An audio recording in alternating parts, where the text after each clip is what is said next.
Good morning, everyone, and welcome to the CMS Energy 2025 second quarter results. The earnings news release issued earlier today and the presentation used in this webcast are available on the CMS Energy's website in the Investor Relations section. This call is being recorded. After the presentation, we will conduct a question and answer session. Instructions will be provided at that time. If at any time during the conference you need to reach an operator, please press star followed by 0. Just a reminder that there will be a rebroadcast of this conference call today, beginning at 12 p.m. Eastern Time, running through August 7th. This presentation is also being webcast and is available on CMS Energy's website in the Investor Relations section. At this time, I would like to turn the call over to Mr. Jason Shaw, Treasurer and Vice President of Investor Relations. Thank you, Seb. Good morning, everyone, and thank you for joining us today. With me are Garrick Rochow, President and Chief Executive Officer, and Rejji Hayes, Executive Vice President and Chief Financial Officer. This presentation contains forward-looking statements, which are subject to risks and uncertainties.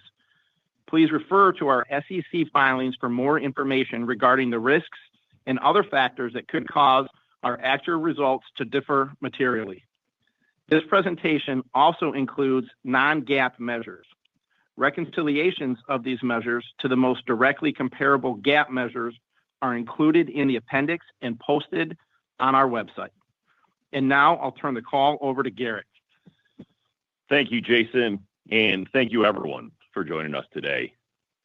Our investment thesis, robust and solid, continuing our track record of industry-leading results. You know this, and you have seen the results it delivers. As I've said before, Michigan is open for business. Today, I'm pleased to announce we have reached an agreement with a new data center, which is expected to add up to 1 gigawatt of load.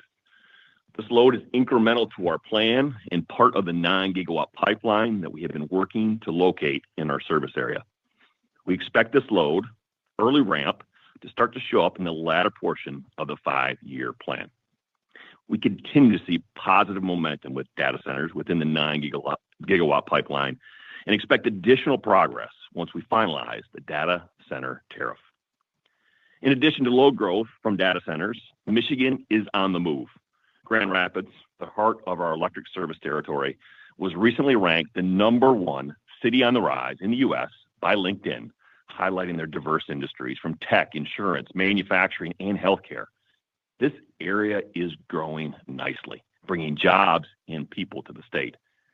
And once again, CNBC ranked Michigan as the top 10 best state for doing business. And we are seeing it. As I shared in Q1, we continue to see strong housing starts, alterations, as well as upgrades and relocations, all signs of positive growth among residential and commercial customers. All this drives our long-term annual sales growth estimates of 2 to 3%. And remember, this is before this new data center is fully online. We're excited about and committed to Michigan's future prosperity, and we are prepared and ready to serve its growing energy needs. On this next slide, I want to connect a few dots, which highlight the investment opportunities we see above and beyond our 5-year plan. And specifically, I want to share some early insight into our upcoming integrated resource plan filing. Let me start here. A long runway of customer investments is great, but isn't sustainable if your customers cannot afford them. So I like starting with customer affordability. What we know to be true is that growing demand, like I shared on the previous slide, enables longer-term cost savings for our customers. As our load grows, we can spread fixed costs over a larger customer base. A win for all.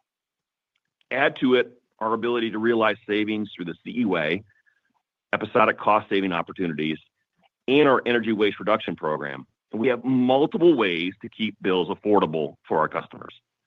It is our strong focus on these cost-saving opportunities that keep bills affordable, both gas and electric, and allow us to make needed customer investments. And there are many customer investment opportunities, greater than $25 billion, above and beyond our 5-year plan. Now, we've talked previously about the investments needed in our electric grid, which drive resiliency and reliability for our customers through our electric reliability roadmap. In addition, we have important investments clearly articulated in our renewable energy plan, or REP, to meet Michigan's clean energy law. And today, I want to highlight our integrated resource plan, or IRP, which we'll file in mid-2026. We are still preparing for this filing, but getting a clearer picture on what will be required for the future. As I mentioned, we are building renewables required by the law and included in the REP, which provide energy but limited capacity. Our IRP will primarily address capacity. When we model the 2 to 3% sales growth that we are realizing, the need to replace plants, existing capacity that will retire over the next 5 to 7 years, and the need to replace a large PPA that will expire in 2030, the model points to additional storage and gas capacity. We anticipate needing to build more storage than the amount required by the 2023 energy law.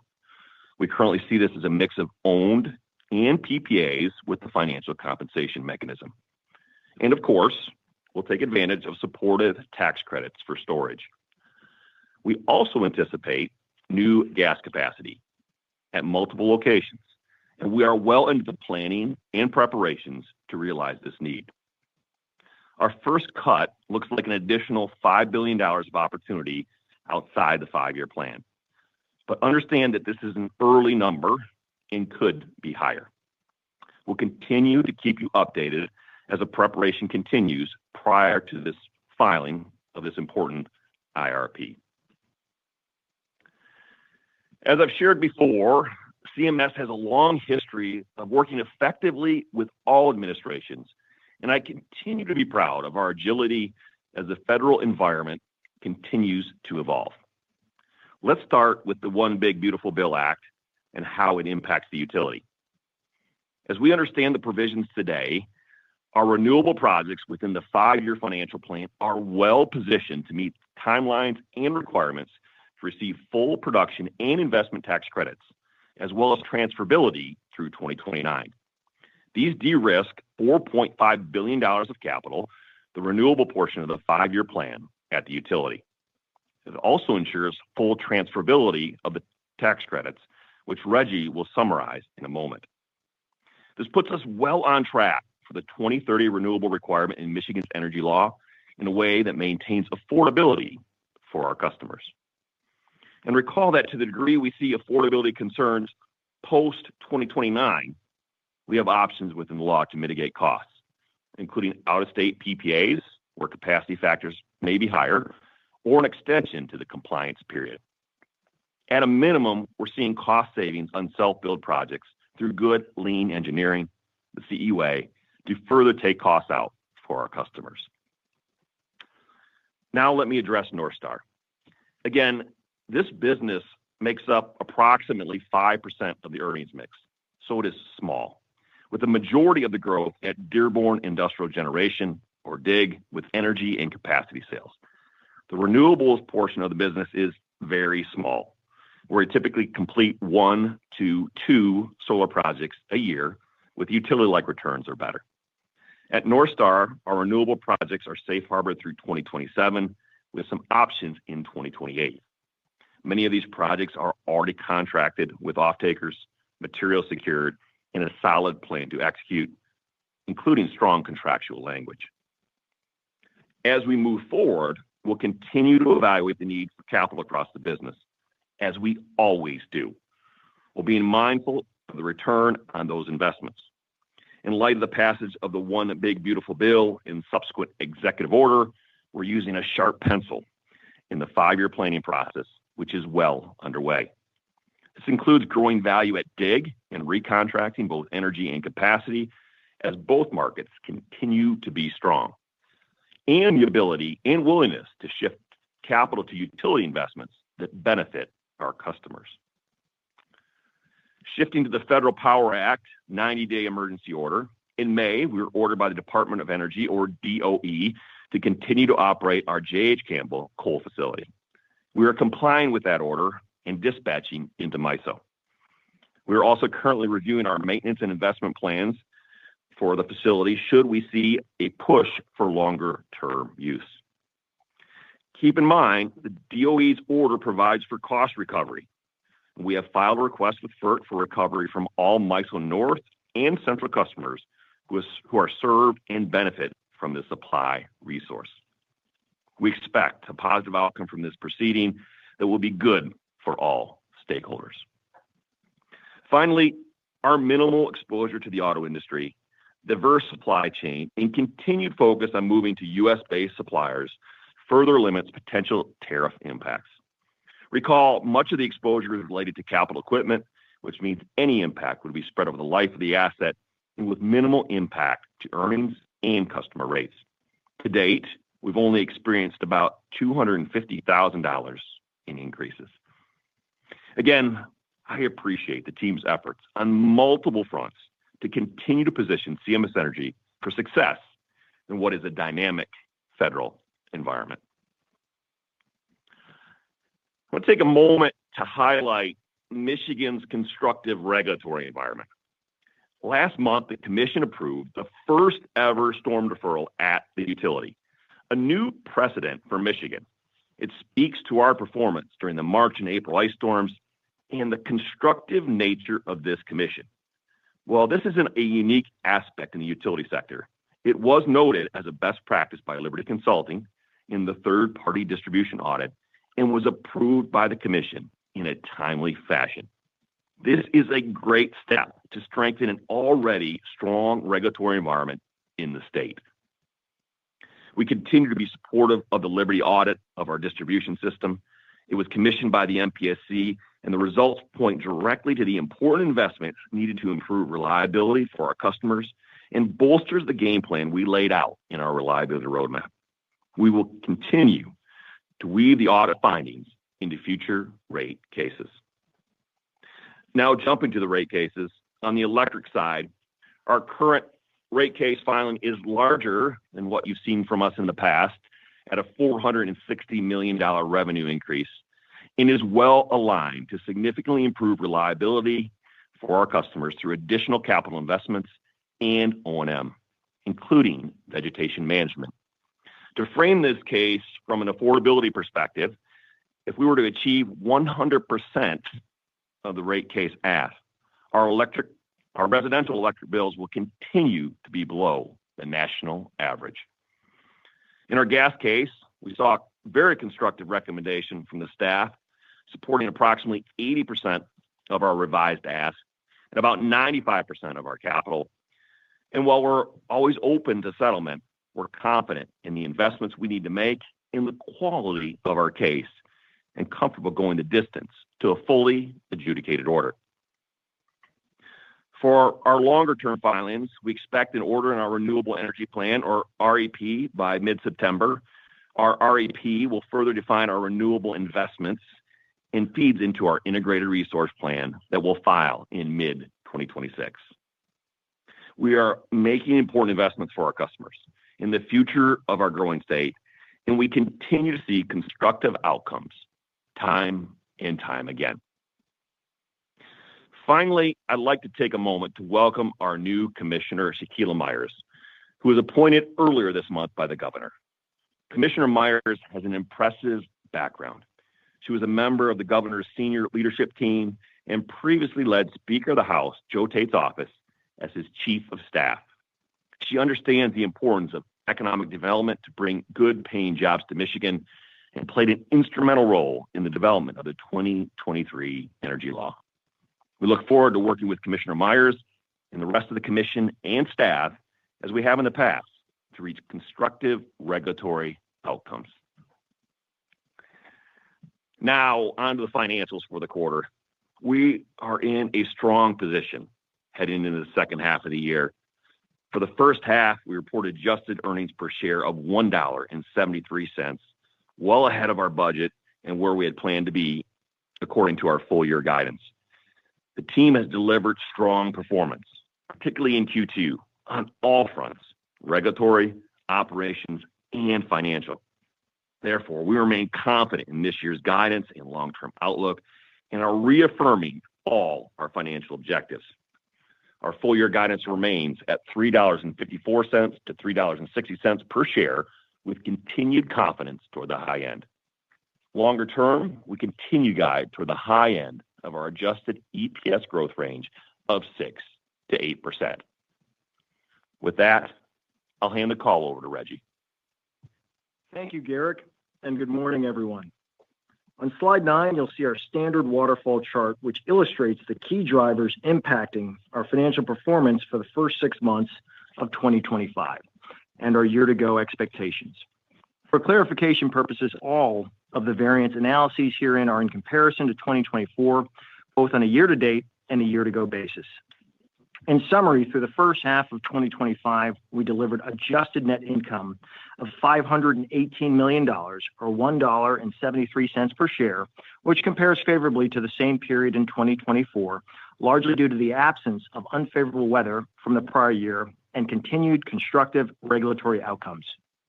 To elaborate on the top-line impact of weather, favorable weather in the second quarter, largely in the month of June, coupled with a relatively normal winter in Q1, provided an aggregate benefit of 32 cents per share of positive variance.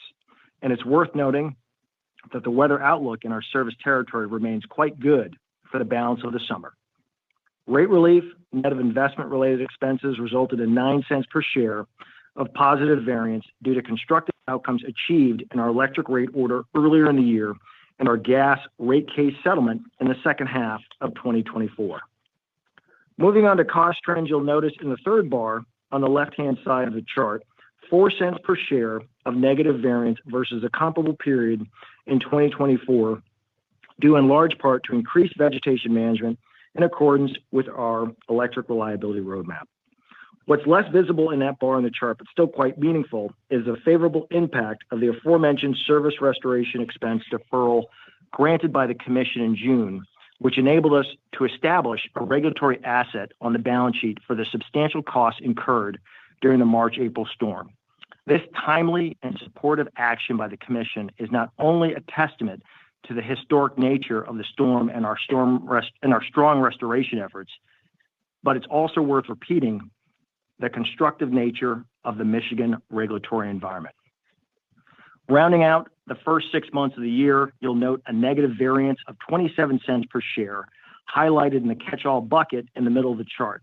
The primary drivers of the negative variance were related to the planned outage of our Dearborn Industrial Facility, which I'm pleased to report is fully operational and expected to deliver normalized earnings for the remainder of the year.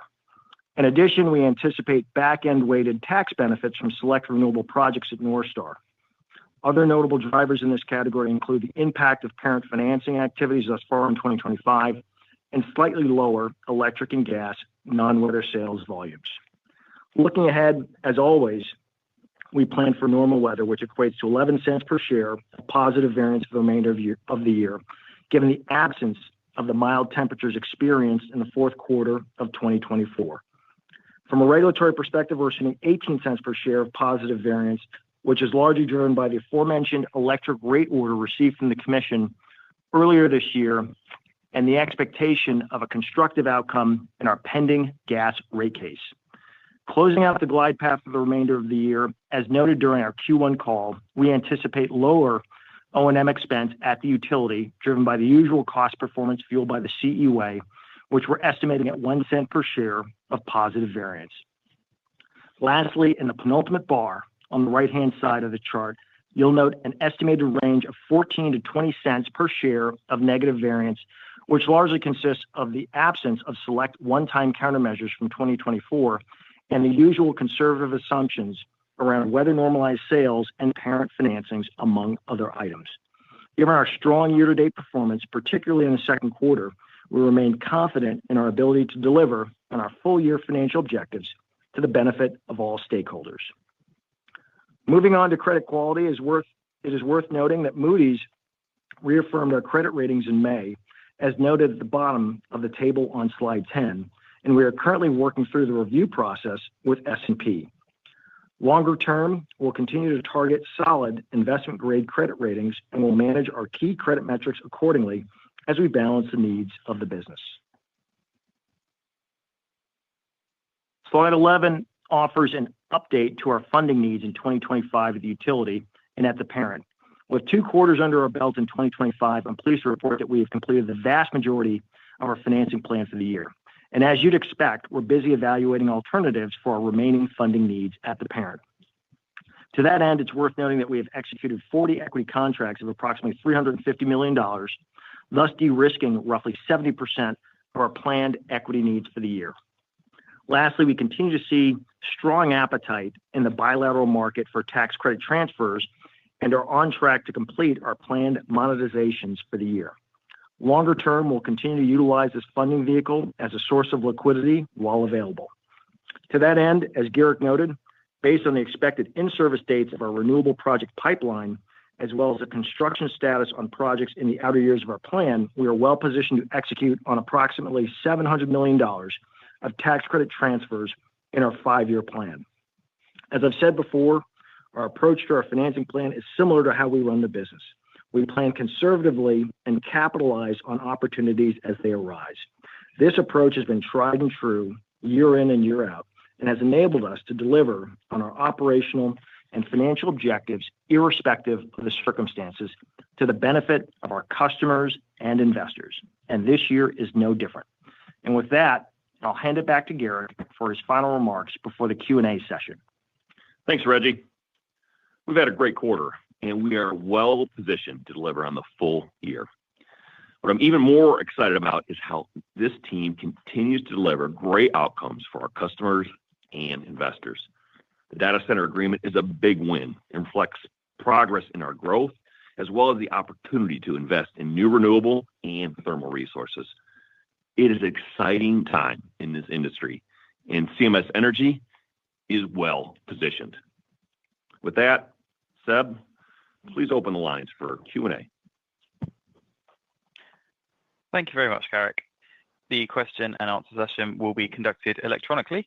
If you would like to ask a question, please do so by pressing the star key followed by number 1 on your touch-tone telephone. If you're using a speaker function, please make sure you pick up your headset. We'll proceed in the order that you signal us, and we'll take as many questions as time permits. If you do find that your question has been answered, you may remove yourself from the queue by pressing star followed by number 2 on your touch-tone telephone. We'll pause for just a second while we register the questions.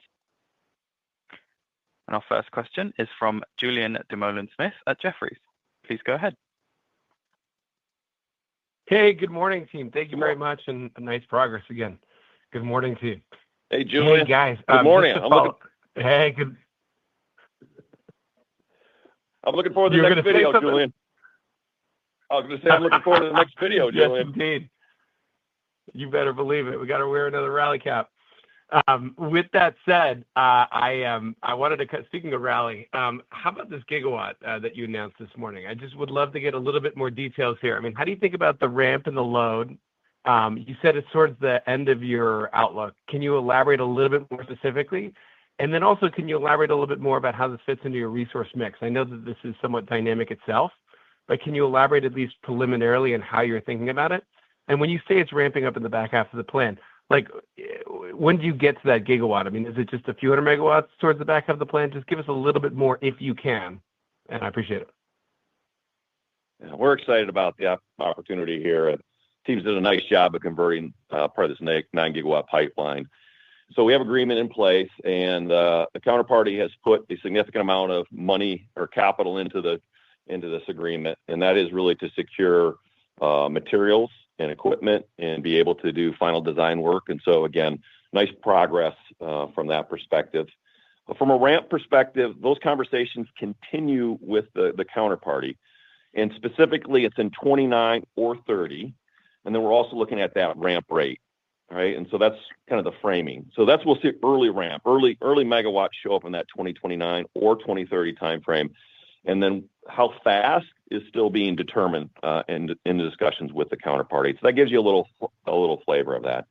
Now, you talked about the resource mix, and just to give you a little context of how we're thinking about this, I love the fact that ramp is in that 29, 30 into the next decade. That gives us a ton of flexibility from a resource perspective. And so remember, I'm a little long from a capacity perspective. It's a good starting point. I'm still building capacity today, even though I'm long on building capacity because I have a renewable energy law. So I'm building renewables. Now, those have limited capacity, but I'm also building storage. Like that's already underway. We're doing that as well a few PPAs on storage as well with an FCM. And then hopefully you heard in my comments this willingness and preparations to build out gas capacity. Now, what I talked about was specifically the 2 to 3% load growth. So this would be incremental to the plan, but hopefully here's some flexibility to build out gas. And I would just say we're well into the preparation phases for gas capacity build out. So that's kind of the mix of the supply resources that will serve this customer. Awesome. And if I can just follow up quickly here, that 9 gigawatt number on the pipeline side, how are you seeing that evolve here? I mean, I think it's flat quarter to quarter, and again, I suppose that's in this modern day and age. I'm curious on how you're seeing it evolve, and specifically to the extent to which you were to see any of it materialize, would it be kind of tail end of the period or beyond at this point, just given what you're seeing on ramp rates for other customer contracts? That 9 gigawatt pipeline continues to fill, is what I put it. It's conservative. If you look at some of our other public documents, you would see a larger pipeline. We feel confident in the 9, and I've talked about that being a gradient. There are some customers within that pipeline where we continue to exchange terms and conditions and red lines, and one of the next stage gates specifically is this data center tariff. And so I would expect that additional customers could convert once we have that data center tariff in place. And so we can continue to see good progress with that pipeline. I'll also make a note. We haven't talked much. We've been talking a lot about data centers. There's a good manufacturing base in there as well. There's over 200 customers that are non-data centers that are a part of that, overall large growth potential. And so again, things in Michigan look strong and look good for the future. Awesome, guys. See you soon, all right? Yep, thanks. Thank you. Our next question is from Nicholas Campanella from Barclays. Please go ahead.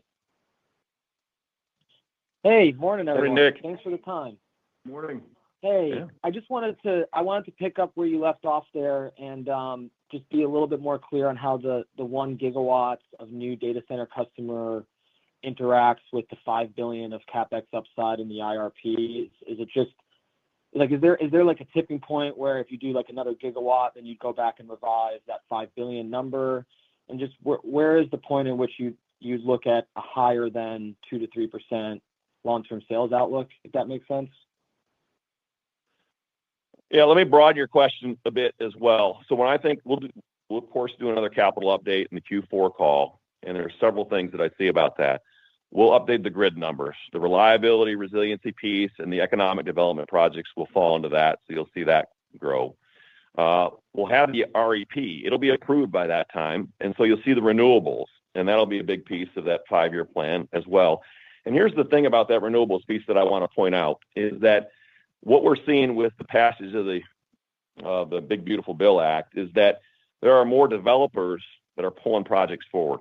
And that gives us an opportunity to build transfer arrangements. It allows us to do maybe some PPAs and some with a financial compensation mechanism. And so that might grow a little bit, particularly in the near term for the utility. And then there are going to be some dollars for this IRP. Now we've got to balance that, right? Because we're going to file an IRP in 2026, takes 10 months to get a rate case approval. That puts it in 2027, but we're going to have to run some things in parallel in that, because to be able to build out the capacity we need for the future, we're going to have to move in that direction. So you'll see some of that sprinkled into the plan going forward. Now, to get to your question, that $5 billion plus is really what we need to deliver today with the 2 to 3% sales growth we're realizing, the retirement of some plants, replacement of a large PPA. This gigawatt is incremental, so we'd have to adjust that number up. And so, again, let us play that out in the Q4 call as well as in other filings, and you'll see that get woven into future capital plans. Excellent. Okay, that's very clear. And then just how do you feel about the gas case at this point and the ability to potentially settle that? I know that we've been looking at a little bit more kind of litigated full distance outcomes on the electric side, but wanted to just take your temperature on the gas. Thanks. We're in a great spot right now. When I say great spot, 80% of the revised ask, 95% of our capital's improved. That's a great case from a quality perspective. It's the right investments to make in the state. And we continue to be open to settlement. August, we should have a PFD on it. But hear me out here. We're in a good spot. And so I'm comfortable going to a fully adjudicated order. Great. And then if I could squeeze one more in, just really appreciate the financing update, Reggie. Seems like you're executing 25 as planned. Just how are you kind of thinking about 26 and whether there's an opportunity to kind of de-risk the equity in 26? And is that something that you'd be open to? Thanks. Yeah, I appreciate the question, Nick. The quick answer is that as we look at the second half funding needs we have for 2025, we will also take into account funding needs we have in the front half of 2026. And if there are opportunities to pull ahead some of those financing needs in an efficient transaction this year, we may look to do that. So we're keeping all options on the table as you'd expect. And the funding environment remains quite good. So again, we're going to keep as much flexibility as possible. Okay, thanks so much. Thank you. At this time, there are no further questions in the queue. I'll hand back to Mr. Garrick Rochelle for any closing remarks. Thanks, Seb. I'd like to thank you for joining us today. I look forward to seeing you on the road. Take care and stay safe. This concludes today's CMS Energy Q2 2025 call. Thank you all very much for joining.